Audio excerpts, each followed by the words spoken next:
bersih desa ngedi senen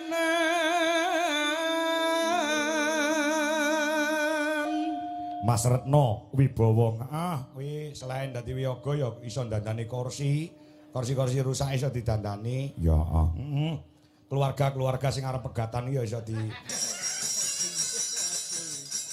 ya aneng kecamatan Sambe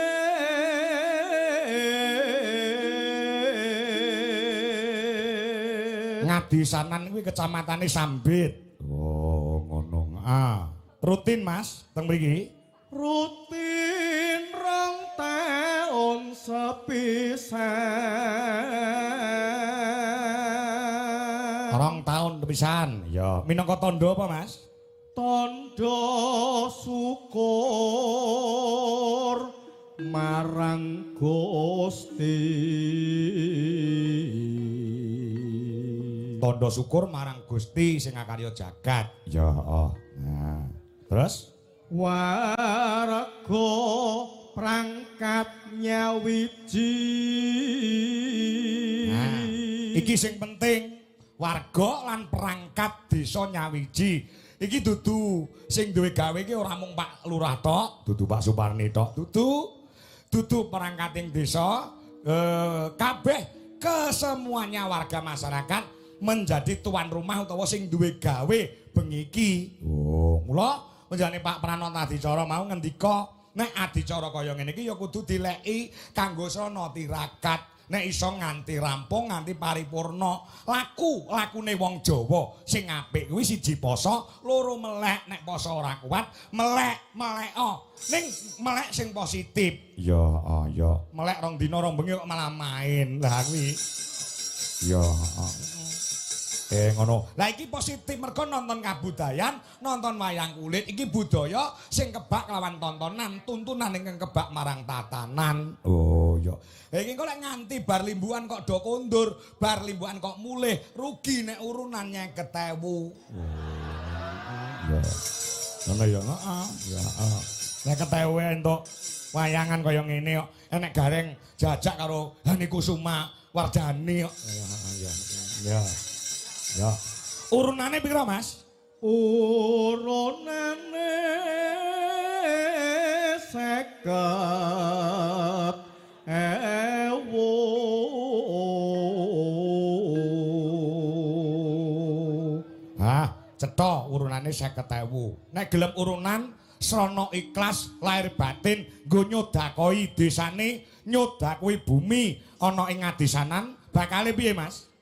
Tambah berkah barokah. Kengko bakale tambah rezekine ya barokah uripe. Oh, ngono ya, Yang. Iya. Ngono. Wong sedekah ora roboh bakale kokoh, ora rubuh bakale kukuh. Oh, ngono. Ya. Lurahe, Mas. Mas Bowo. Lurahe asmane sinten? Lurahe Bapak Suparni. Lurahe Pak Suparni. Oh, ngono ya, Yang. Iya. Pak Lurahe barang mlebu ana tembang tomongi kok. Iki ora dalang cerdas ora iso, Nduk. Ya. 5 menit lho gawe tembang ki mau dadi. Ya. Ya, terus donga sing kare dhewe apa, Mas, ning tembang kuwi mau? Mugi-mugi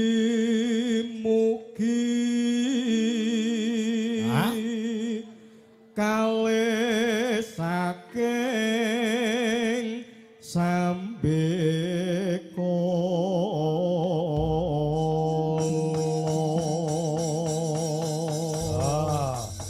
mugi-mugi kalih saking Sambekala sawise nganake bersih desa iki Sambekala ilang saka ing warga masyarakat lan perangkating desa ana ing Ngadisanan mung karek ayem tentrem sejahtera ya uripe wekasane ora kunang sandang pangalan papanipun amin ya Yong ki ana ndandute Nduk ndandute latihane kapan mau tekan kene yogane jam 7:30 ora nganggo latihan pokoke didadak yoga ki nek lulusan isi kuwi tanpa latihan kudu iso sinden ya ngono tanpa latihan kudu iso pas andredeg Wanda rasa ndredeg.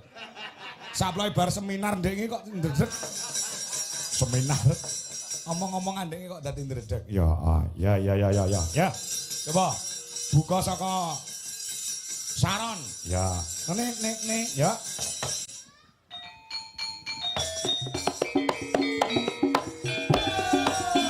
Ngadi sangan bersih desa.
Sampun kula aturaken Pak Lurah Suparni, ya lagu Tondo Tresno secara mendadak ning kanca-kanca bisa semua. Oh, ngono.